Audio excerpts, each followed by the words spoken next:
starting as early as about 1 o'clock this morning, and the strongest one right at about a magnitude 1.7. And over 100 earthquakes have been recorded within about the past 12 hours or so. And these are some of the biggest swarms we have seen.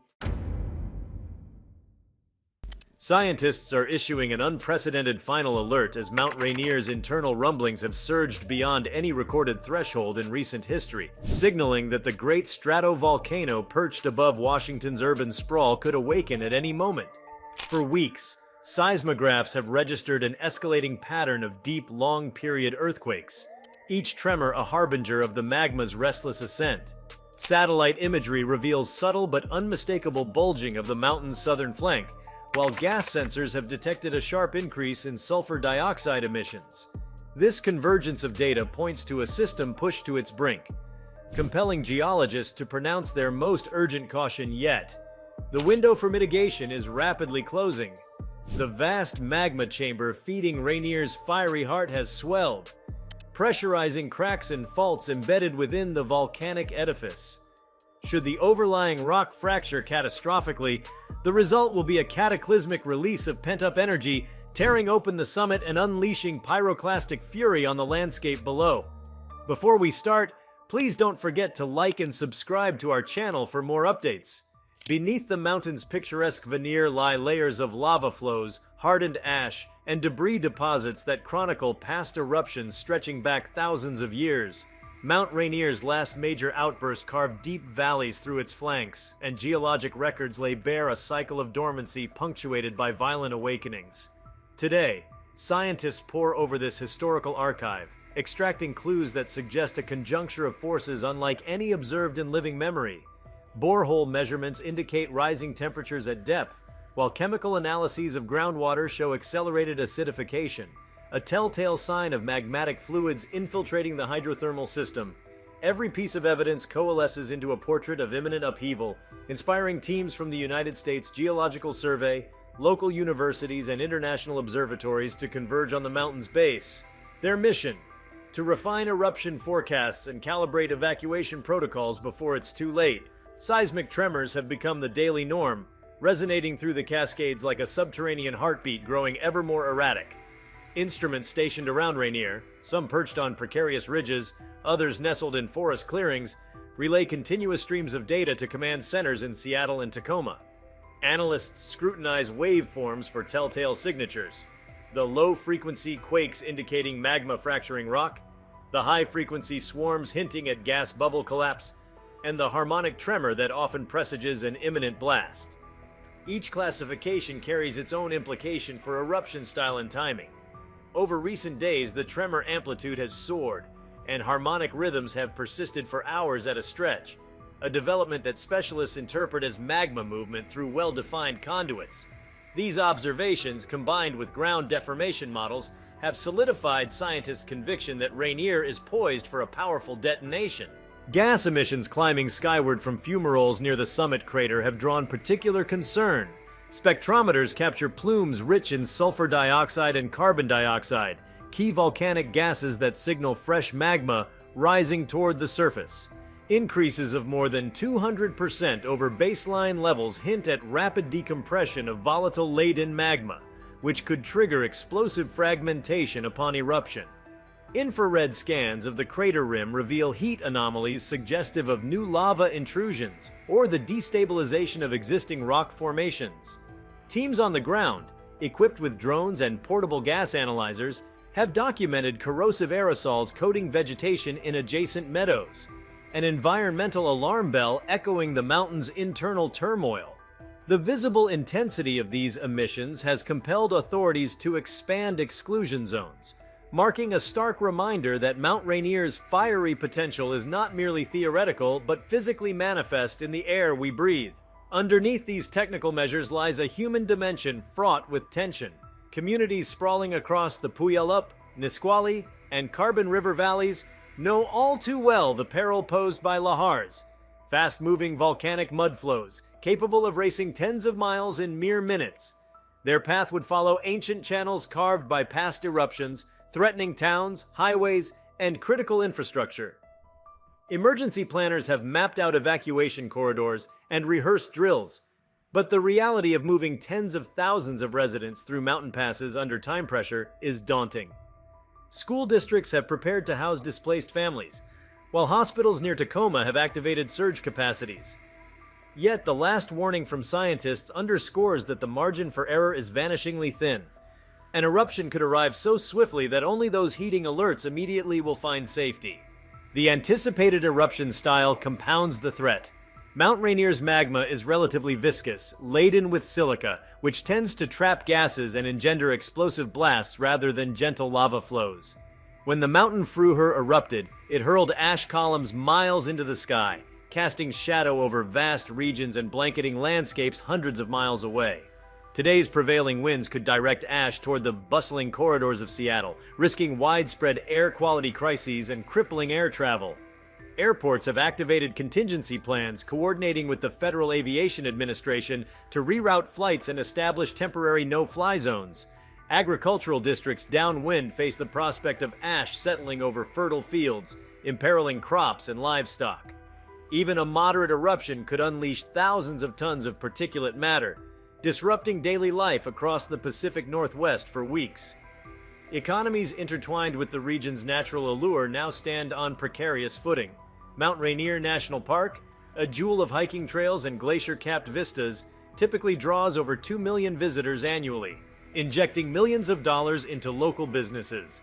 As the volcano's rumblings intensify, tourism agencies grapple with the dual challenge of safeguarding hikers and mitigating economic losses. Campgrounds and visitor centers have closed indefinitely, transforming vibrant tourism hubs into ghostly outposts. Warning sirens echo through mountain passes, joining the calls of elk and the chattering of ravens. Local artisans and service providers confront an uncertain future, their seasonal income threatened by a mountain that now takes precedence over leisure. The ripple effects extend to hotels, restaurants, and gear outfitters throughout Pierce and King counties. More than economic or structural vulnerabilities, the awakening of Mount Rainier strikes at the heart of ecosystems finely tuned to volcanic soils and mountain microclimates. Flora flourishing on the volcano's lower slopes thrive in the mineral-rich ash left by past eruptions, from subalpine meadows dotted with wildflowers to old-growth forests of fir and cedar. Prolonged ashfall, however, could bury seedlings and disrupt the delicate balance of mountain streams, where salmon spawn in cool, nutrient-laden waters. Scientists specializing in hydrology warn that ash in rivers can elevate turbidity and alter water chemistry, imperiling aquatic life from macroinvertebrates to endangered trout species. Biologists race against time to model these outcomes, hoping to inform wildlife refugees and fisheries managers of likely hotspots where intervention may be necessary to preserve biodiversity. The relationship between glaciers and volcanic heat adds another layer of complexity. Mount Rainier hosts the most extensive glacial system in the contiguous United States, with over 25 named glaciers sculpting its slopes. Melting driven by volcanic warming or radiant heat from a lava dome could release torrents of cold water, mixing with ash and debris to magnify lahar volumes. These hybrid flows can outpace ordinary water floods, gaining momentum and entraining trees, boulders, and even man-made structures in their path. Engineers have studied lahar flows extensively, constructing barriers and diversion channels in vulnerable zones, but the scale of a major eruption could exceed existing defenses. Ensuring transport routes remain open for evacuation and relief efforts demands constant monitoring and rapid construction of temporary cofferdoms or dikes, undertaking feats of civil engineering under the shadow of disaster. Public perception of the escalating crisis has been a study in contrasts. While some residents cling to daily routines, reassured by the mountain's centuries of dormancy, others have embraced a more vigilant posture, keeping emergency kits in cars and heeding every bulletin. Social media platforms teem with real-time updates, eyewitness videos of steam plumes, and animated maps projecting potential lahar inundation. Amid this digital maelstrom, authorities strive to maintain clear, authoritative messaging, countering misinformation and panic. Community meetings convene under tents and school gyms, where experts outline the science behind the warnings and the precise actions households should take. This melding of ancient geological forces with 21st century communication underscores the challenge of crafting narratives that neither trivialize nor sensationalize what may be the most consequential natural event in the region's living memory. The cultural significance of Mount Rainier to indigenous peoples lends profound depth to the unfolding drama. Tribes such as the Puyallup and Muckleshoot have revered the mountain for millennia, incorporating its cycles of renewal and destruction into spiritual traditions. Oral histories recount volcanic eruptions as transformative events that reshaped landscapes and steeled communities. Today, tribal leaders participate in planning sessions alongside federal agencies, offering historical knowledge of lahar pathways and survival strategies passed down through generations. Their voices emphasize resilience rooted not in infrastructure alone, but in collective stewardship of the land. This intersection of ancestral wisdom and modern science enriches response efforts, reminding everyone that the mountain's story is woven into the very identity of the people who live in its shadow. On a broader scale, Mount Rainier's stirring captivates the international scientific community, prompting collaborative workshops on volcanic hazards, risk communication, and rapid response. Experts from Japan's Mount Fuji observatories, Italy's Vesuvius research institutes, and New Zealand's Ruapehu monitoring teams share data and modeling techniques. Virtual seminars link laboratories across continents, enabling real-time comparison of seismic signatures and gas flux patterns. These exchanges fortify global preparedness, as each volcano offers lessons that translate to others. In turn, Rainier's unfolding crisis serves as both a warning and a laboratory for testing the limits of prediction and public safety measures. The urgent tone adopted by researchers highlights a shared conviction. Understanding and respecting volcanic power is not academic, but essential for safeguarding lives. As the region grapples with the immediacy of Rainier's awakening, attention has turned to the resilience of critical infrastructure that knits the Pacific Northwest together. The sprawling network of highways that snake through river valleys, arteries of commerce and daily life, now faces an unprecedented threat. Lahars coursing down ancient channels could sever Interstate 5 or render State Route 167 impassable just when evacuation and relief convoys most need passage. Bridge piers risk scour from debris-laden flows, while culverts designed to manage seasonal floods might be overwhelmed by a sudden surge of volcanic slurry. Engineers are racing to retrofit key spans with sacrificial barriers and install rapid deploy cofferdams that could divert or attenuate the force of lahars. Utility companies, meanwhile, map out alternative power and water routes, recognizing that substations perched near riverbanks lie squarely in the projected inundation zones. Under such intense pressure, the notion of lifeline corridors has gained new significance, demanding both structural reinforcement and agile contingency planning to ensure that communication, transportation, and essential services endure through the crisis. Financial markets, often accustomed to shock events, are now parsing the potential economic impacts of a Rainier eruption with fresh vigilance. Regional insurers have begun stress testing portfolios, estimating the costs of property damage, business interruption, and cleanup operations. Preliminary models suggest that losses could tally in the tens of billions, factoring in both direct and indirect effects. The risk is not limited to Washington state. Cascading supply chain disruptions could ripple westward into Oregon's tech hubs or northward into British Columbia's forestry and mining sectors. In response, reinsurance firms are reviewing their volcanic risk exposure and contemplating premium adjustments for policies within the volcano's shadow. Meanwhile, municipal bond ratings for affected counties are under scrutiny, as credit analysts weigh the likelihood of large-scale reconstruction costs and the potential strain on local tax bases. Against this backdrop, public-private partnerships have emerged, pooling resources to underwrite critical mitigation projects, everything from early warning sirens to hardened shelters, so that financial burdens do not fall solely on residents and local governments. While economic analysts refine their models, mental health professionals confront another dimension of the crisis: collective stress on a population living in perpetual readiness.